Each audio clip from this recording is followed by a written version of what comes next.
अस्सलामुअलैकुम दोस्तों। नेटवर्किंग के कोर्स की आज ये दूसरी क्लास है। इस क्लास में हम सीखेंगे कि टेलीग्राफ मशीन कैसे काम करती थी। लेकिन उससे पहले हम पिछली वीडियो को थोड़ा रिकैप करते हैं।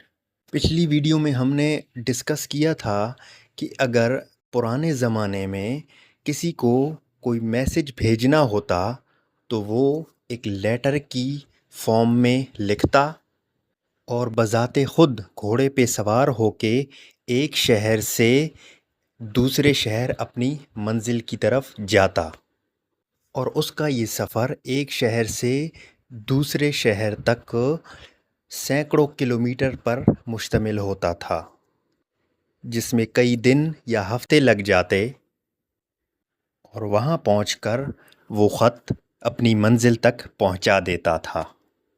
लेकिन कम्युनिकेशन का ये तरीक़ाकार इंतहाई स्लो और मुश्किल था, क्योंकि एक शहर से दूसरे शहर तक मीलों का सफ़र तय करना, रास्ते में सहरा हों, कोई तूफ़ान हो, बारिशें हों, सर्दी हो, गर्मी हो, इन सब मुश्किलात को बर्दाश्त करके एक शहर से दूसरी शहर पहुंचा जाता था।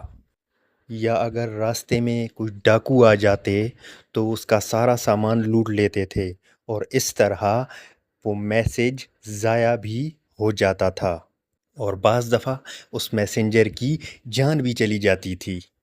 तो इन प्रॉब्लम्स को सॉल्व करने के लिए लोगों ने एक ऑर्गेनाइज्ड कम्युनिकेशन का तरीका अपनाया, जिसे पोस्टल सिस्टम कहा जाता है। इसमें मुख्तलिफ़ शहरों में पोस्ट ऑफिसेज़ होते थे। लोग ख़त लिखते, उस ख़त पर रिसीवर का नाम और एड्रेस होता, वो ख़त अपने शहर के पोस्ट ऑफिस में जमा कराते। वो पोस्ट ऑफिस वाले अपने उस ख़त को अपनी मंजिल तक पहुंचाते थे। इस तरह का कम्युनिकेशन आसान था और ऑर्गेनाइज्ड भी था, लेकिन फिर भी ये कम्युनिकेशन इंतहाई स्लो था। अगर कोई मैसेज अर्जेंट पहुंचाना होता या उसका रिप्लाई जल्दी चाहिए होता था तो ये तरीका नाकाम था। लिहाजा जब बिजली ईजाद हुई तो लोगों ने ये सोचना शुरू किया कि लेटर का एक जगह से दूसरी जगह भेजने के बजाय अगर हम इलेक्ट्रिकल सिग्नल के ज़रिए मैसेज को भेजें तो क्या ऐसा हो सकता है। इस सवाल ने कम्युनिकेशन का पूरा सेटअप ही बदल दिया और नतीजे में एक मशीन इजाद की गई जिसे टेलीग्राफ का नाम दिया गया।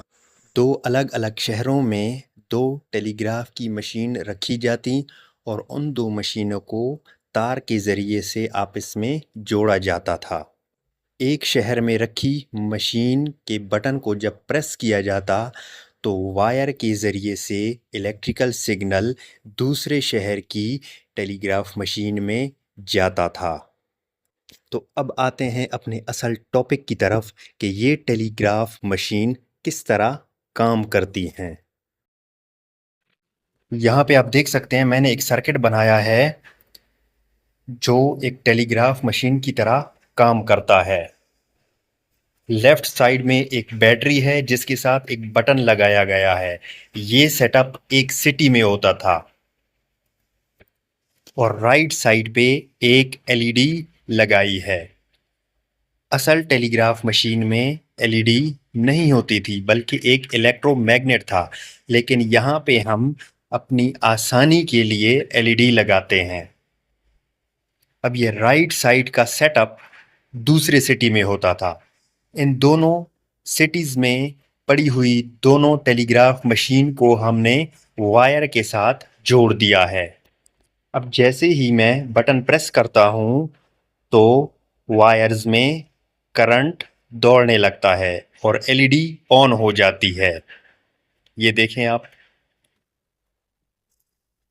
तो इस सेटअप से हम दो तरह के सिग्नल्स जनरेट कर सकते हैं। एक सिग्नल हम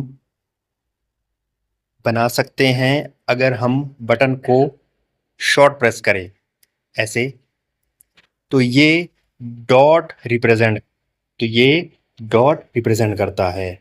और अगर हम बटन को लॉन्ग प्रेस करें तो एलईडी थोड़ी देर के लिए ऑन रहती है और इस सिचुएशन को हम डैश से डिनोट करते हैं। तो इस तरीके से अगर एलईडी थोड़ी देर के लिए ऑन होती है तो इसको डॉट कंसिडर किया जाएगा और अगर यही एलईडी ज़्यादा देर के लिए ऑन होती है तो ये डैश कंसिडर किया जाता है। तो हमने पिछली वीडियो में ए से लेकर जेड तक तमाम अल्फ़ाबेट्स के मोर्स कोड डिस्कस किए थे, इसीलिए आपको तमाम अल्फ़ाबेट्स के मोर्स कोड याद होंगे।